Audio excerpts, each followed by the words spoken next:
Hi, Matt Miller. Hi. Hello. You had me nervous there. Talking about crossing streams with the president. I thought we were talking about the dossier again. Yeah. Oh, No, thank you. No, thank you. That was a smart legal nerd joke, everybody. Yes, okay. it was.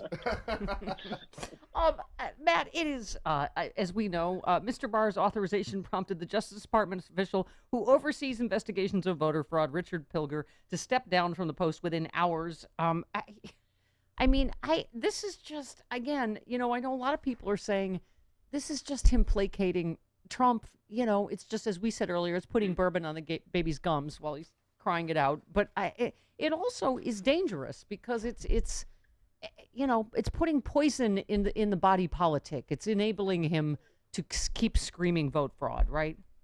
That is exactly right. That's exactly how I see it. There is a cost to placating Trump, to using the machinery of government to undermine democracy just to placate the president. And I don't think that cost is going to be overturning the election. There's nothing Bill Barr can do, right, given the margin of votes and given that there's more than one state that you would have to flip. But that's what makes that's what makes it despicable, right? Is he knows that.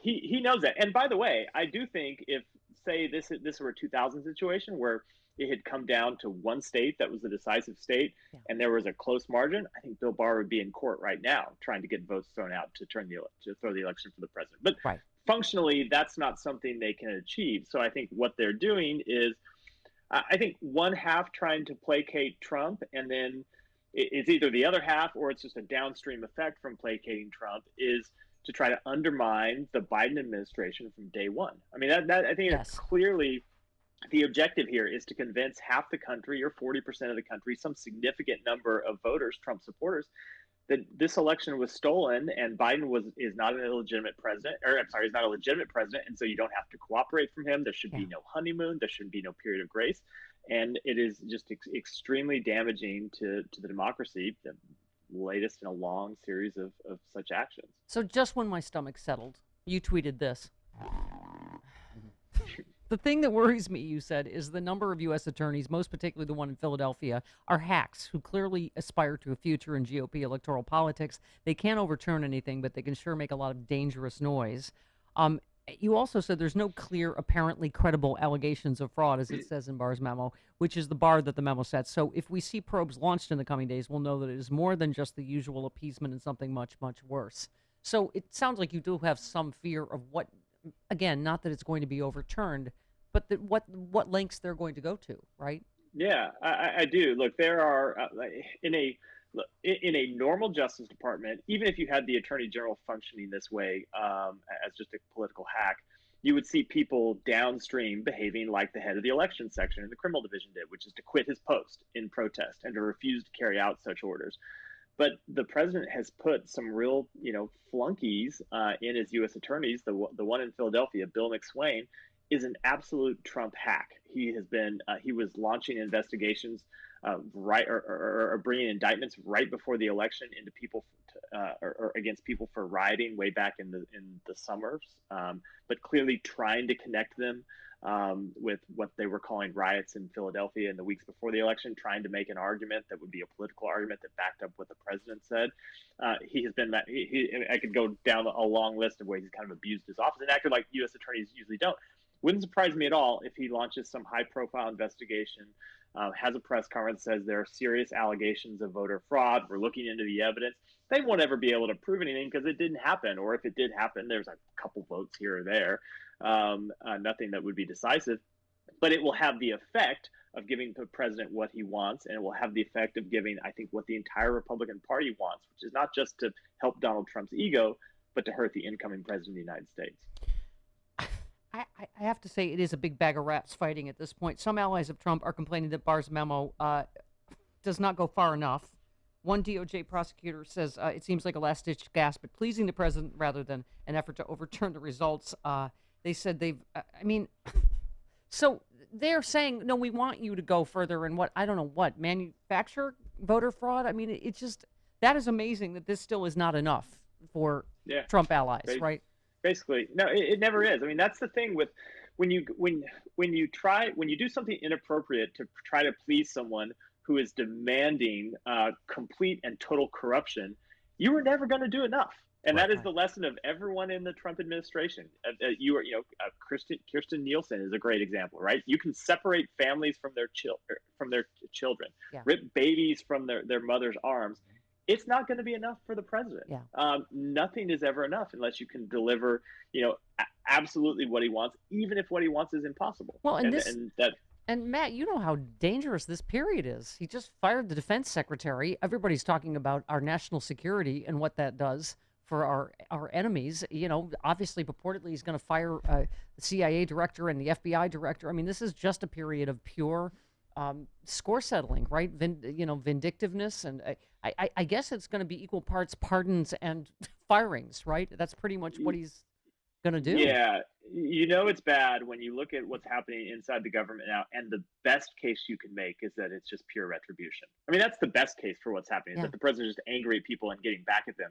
The worst case is that he's replacing these people to put more compliant people in their place to do God knows what in the 71 days that are left that he's still president. I mean, part of this, Matt, is just the usual clownishness and ridiculousness that we laugh at. But, the fact that we are in the darkest period of COVID and that they are holding up these transition funds. So Biden's team is threatening legal action on the GSA decision. They said there's a number of levers on the table and all options are certainly available. Once again, we're in a place we've never been in, right? Where they're refusing to when we are in the midst of the height of a pandemic, they are not giving funds for transition. What is your take on what the Biden camp can do legally? First of all, it's worth saying it does have a huge impact. I worked on the transition in 2008, 2009. And the amount of work that you have to get done in a compressed period is already almost impossible. You take office not having done nearly as much as you wish you could have done to get ready. That's obviously heightened with every day that you can't, get in the building, get access to government documents. In some cases, start looking at classified information. I think whether they have any legal recourse or not, I think is an unknown question. It would somewhat depend on what judge they draw. I suspect.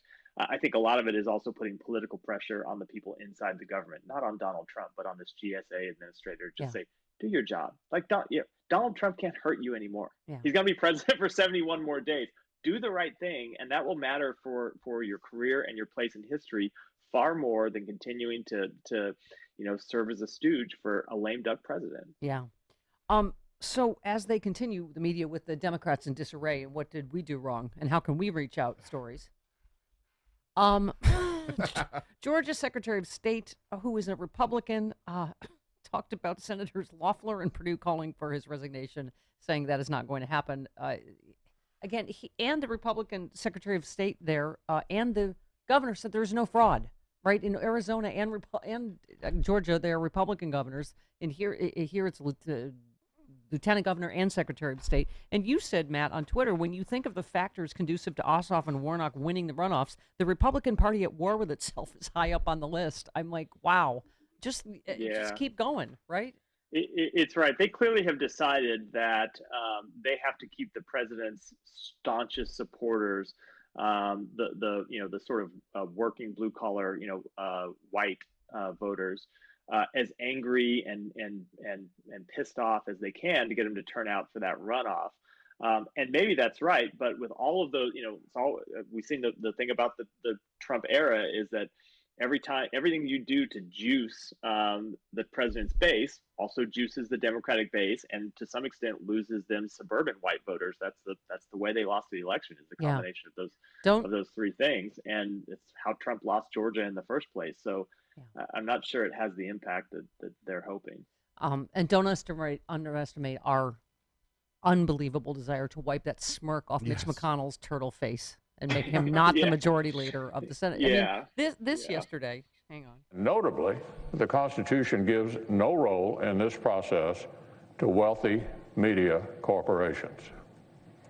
The projections and commentary of the press do not get veto power over the legal rights of any citizen, including the President of the United States.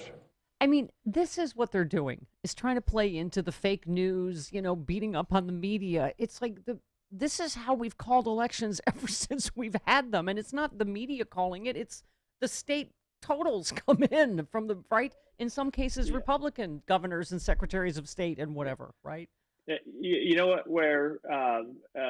Mitch McConnell was doing yesterday when he made those remarks? He spoke on the Senate floor and he held a press conference with re-elected Republican members of the Senate, all of whom have races that have been called not by official certifications, on the not same by ballot. secretaries of state, but by the media. Yeah. That's why he was able to stand with these, supposedly reelected members of the Senate. We don't know. Maybe there was fraud in their races. How can we be sure? We can't count on the elites in the media to call that, except when it's on behalf of Republicans. The elite media, including Fox News. Okay. Yeah. Okay. Have to get your take real quick on. So two of Trump's cases. Trump's legal team is stuck again after it appears their court filing in Michigan was unsuccessful. The judge said the office has received your papers in the above caption matter. We regret to inform you this submission is defective because they didn't include stuff. Okay. The Washington Post has taken a look at some of Trump's campaign's multiple failed efforts to get votes tossed out in several swing states. The state of Michigan, the campaign's evidence amounted to a piece of hearsay that had been scribbled on a Post-it note. Oh. In that case, a Republican election observer said she had been given a sticky note by an unnamed poll worker alleging that late arriving ballots were being counted improperly, but she could not provide the poll worker's name or any other proof, but she had a sticky. So, Matt, Yeah. I did not go to law school like you did. What? No, I didn't Where go to do law sticky school. notes come on the scale of hard evidence in a court of law? I mean, if you had someone that would come testify, I wrote that sticky note, and it's based on evidence I saw in my work, but not the way they're presented. Yeah. Look, I think last I checked, they were 0 for 10 in their lawsuits. Maybe it's up to 12 or 13 by now. I'm not sure. I mean, it's calling these things lawsuits kind of gives them too much credit. I mean, they're just kind of throwing anything they can. The lawyers are filing these know they're not going to be successful. They know they're going to get dismissed in most of these cases. One story said that it causes some of the judges to wonder if many of the attorneys filing them have brain damage.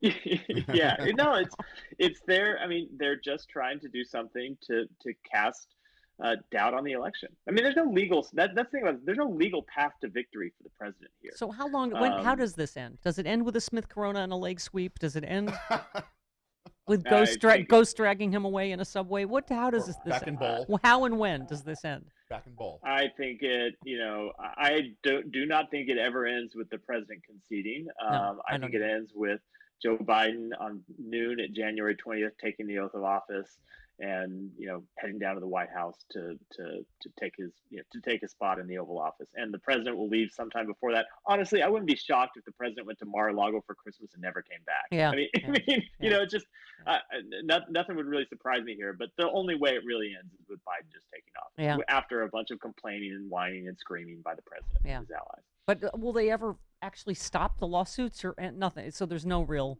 ending. I mean, look, the thing about the lawsuits is by December 14th, December 14th, I think it is, the Electoral College meets. And so at that point, the lawsuits are all effectively dead. The results will have been certified, and Joe Biden, the Electoral College will have submitted his votes. Everybody back to celebrating. Yeah. Okay. Love you, Matt Miller. Thanks for taking time for us. Thank you. All right. Thanks for having me. Okay. Bye.